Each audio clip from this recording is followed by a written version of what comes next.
dalam sebuah hadis riwayat daripada Abi Hurairah radhiyallahu anhu, kata dia anna Rasulullah sallallahu alaihi wasallam qala tuftahu abwabul jannah yawm al-ithnain wa yawm al-khamis fayughfaru likulli 'abdin la yushriku billahi shay'an illa rajulan kanat bainahu wa baina akhihi shahna fayuqal anziru hadaini hatta yastaliha anziru hadaini hatta yastaliha atau kama qala, hadis sahih riwayat Imam Muslim. Seorang sahabat yang bernama Abu Hurairah radhiyallahu anhu menceritakan, kata dia Nabi sallallahu alaihi wasallam bersabda, sabda Nabi, dibuka pintu-pintu syurga pada hari Isnin dan hari Khamis. Pintu syurga Allah buka pada hari Isnin dan pada hari Khamis. Sempena dengan bukanya pintu itu, fayughfaru likulli 'abdin la yushriku billahi syai'an, maka diampun mana-mana orang yang dia tidak melakukan dosa syirik kepada Allah pada hari itu.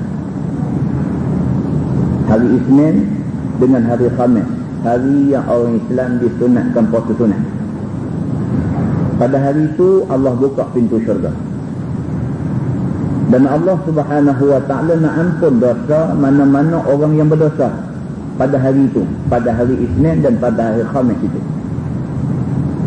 Syarat yang pertama orang yang boleh dapat pengampunan dosa daripada Tuhan ialah la yushriku billahi syai'ah, dia tidak buat dosa syirik kepada Allah dengan satu benda pun.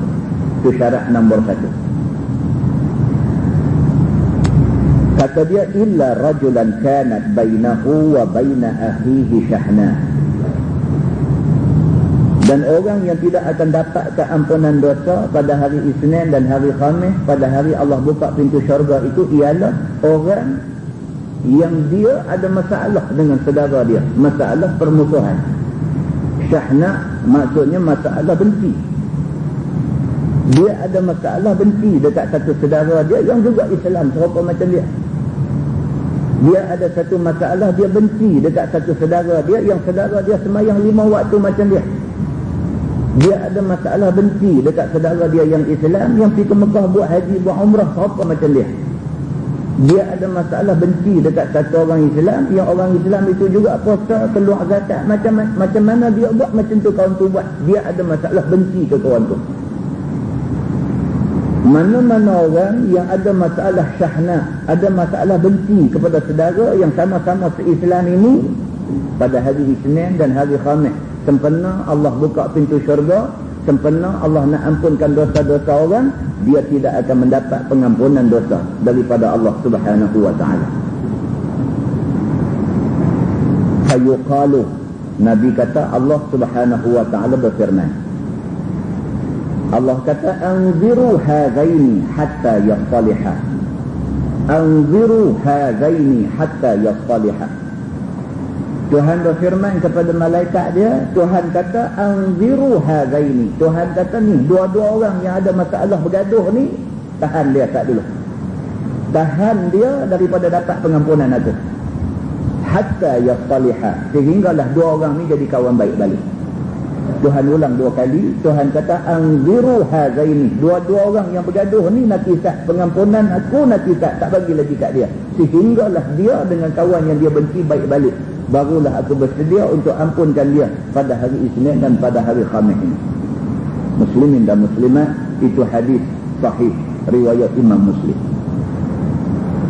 Allah subhanahu wa ta'ala berfirman dalam ayat 10 surah Al-Hujurat, a'udzu billahi minasyaitonir rajim, innamal mu'minuna ikhwah, sesungguhnya orang yang beriman adalah saudara.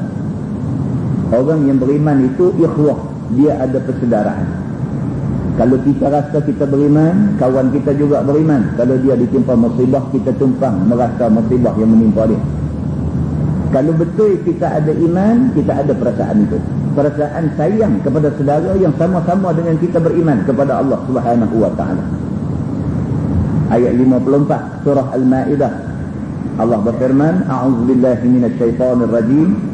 Azillatin 'alal mu'minin, a'izzatin 'alal kafirin. Di antara sifat orang yang beriman itu ialah dia bersifat rendah diri kepada orang beriman. Azillatin 'alal mu'minin. Dia mempunyai sifat rendah diri kepada orang yang beriman. Dia tahu kawan dia juga beriman, dia pun ada iman. Dia jumpa kawan dia, dia rendah diri. Dia tidak tunjuk sombong depan kawan dia. Itu sifat orang yang beriman. A'izzatin 'alal kafirin. Tetapi bila berjumpa dengan orang kafir, maka dia tunjuk sifat tegas, sifat keras dia, keras dalam nak mempertahankan agama sendiri. Muslimin dan muslimat yang dirahmati Allah sekalian, Allah sebut dalam ayat 39 suratul Fath, A'udzubillahi minasyaitonir rajim.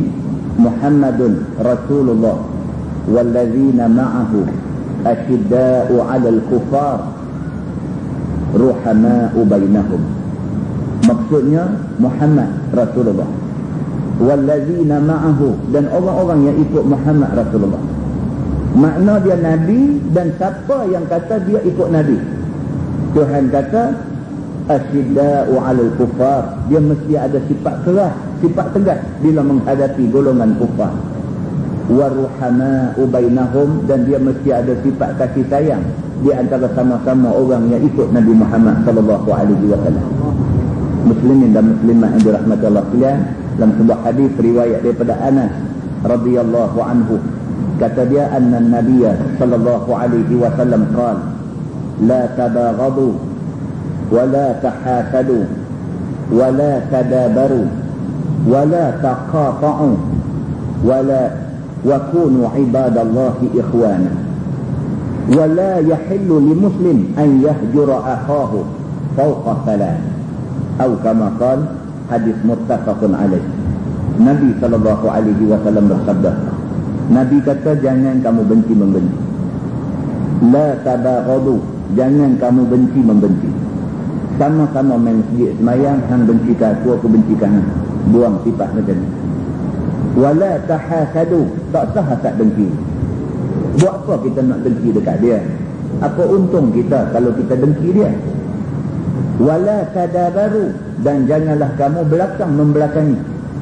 Kerana benci, bila jumpa beralih ke lain. Jangan kamu belakang membelakangi.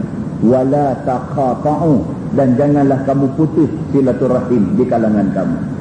Wa kunu ibadallahi ikhwana, Nabi kata, jadilah kamu di sisi Allah Subhanahu wa ta'ala itu hamba yang bersaudara. Muslimin dan muslimat yang dirahmati Allah sekalian, ambil iktibar. Permusuhan di antara sama-sama orang Islam tidak ada manfaatnya. Pergaduhan, perseteruan di kalangan orang Islam itu tidak ada kebaikannya. Tetapi sifat musyawarah, sanggup berbincang untuk mencari penyelesaian, itu dituntut oleh agama kita.